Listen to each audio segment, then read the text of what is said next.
Alam mo, sinasabi nila, bakit daw nandito ang Banateros? Bakit nga ba nandito Banateros, di ba? Sinasabi rin nila, bayaran daw kami ng China. Nandito kami para i-promote ang China. Una, hindi namin pinopromote ang China. Ipinapakita lang namin na ang ganda ng China para makita natin ang lubusan kung ano ang namimiss ng mga Pilipino.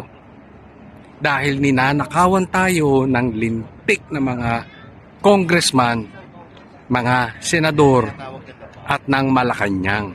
Yan po ang problema natin. Diba? Hindi naman po kami pro-China. Kung sino ang makakatulong sa Pilipinas, doon tayo.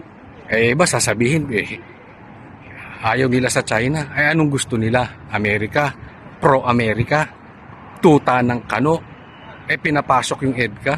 Anong sabi ni Bongbong? Hindi niya papapasukin ng EDCA. Pero pinapasok niya. Diba? Sinungaling. Para ano? Yung na-freeze na account, makuha nila? Di umano. Diba? Alam naman ng mga Pilipino ang utang ng mga Marcos. Na-freeze sila. Ngayon, naging tuta tayo. Alam mo, dapat matuto tayo. Kasi masakit po, pag kami pumupunta sa ibang bansa, pumunta kami ng Japan, US, China, ang dami nating namimiss. Napag-iwanan po tayo. Kung tutuusin lamang po tayo dun. Pero dahil sa katarantaduhan na itong ating mga politiko na napakaswapang, inuuna ang pang sarili, hindi tayo masenso. Dapat tayo ang may ganito kagandang lugar. Kung hindi magnanakaw itong mga senador natin, mga congressman, ang Malacanang, di sana tayong nakikinabang. Sabi ko nga, lamang pa tayo dito. Dati, bakit nagkaganyan? Tapos anong iniintindi nila? Magi-special session sila dahil sa waling-waling? Talaga bang niloloko nyo mga Pilipino? Magising na po tayo mga Pilipino. Dapat ang politiko, dapat ang leader, ang iniisip, yung kahit mamatay ka na, yung ginawa mo para sa Pilipino, andoon pa rin. Halimbawa, gumawa ka ng flood control, maayos. Gumawa ka ng tulay, maayos. Kahit patay ka na, papakinabangan ng Pilipino. Itong mga politiko natin, walang nagawa. Walang iiwang legacy sa Pilipinas kung hindi yung kanilang pagiging adik. Naiintindihan po ba natin ano ang nawawala sa atin? Kung gaano nakakitid ang pag-iisip ng ibang Pilipino? Ang isip natin, isip ayuda. Mabigyan ng konti, masaya na.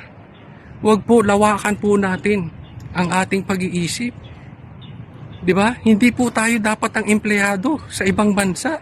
Kung maayos yung bansa natin, tayo ang kukuha ng empleyado sa China. Naiintindihan po natin. Kaya po nakakasama ng loob tuwing pupunta ako ng ibang bansa. Yung kalagayan ng Pilipinas, nawala ang ating karapatan na makuha yung para talaga sa atin dahil ninakaw at pinakitid ang utak ng karamihan ng mga Pilipino. Kasi nga, asa na lang tayo sa mga biyaya na binibigay ng politiko na kung tutuusin sa atin namang galing. Ninakaw naman sa atin. Kaya po, nandito kami sa mga naiinggit dyan, mga politiko, yung iba vloggers. May pagmamalaki namin, hindi po kami tumanggap ng maleta. Kaya tigil-tigilan niyo po kami. Huwag kayong magmalinis. Hindi kami bayaran ng kung sinong politiko, hindi kami bayaran ng Malacanang. Tandaan niyo po yan.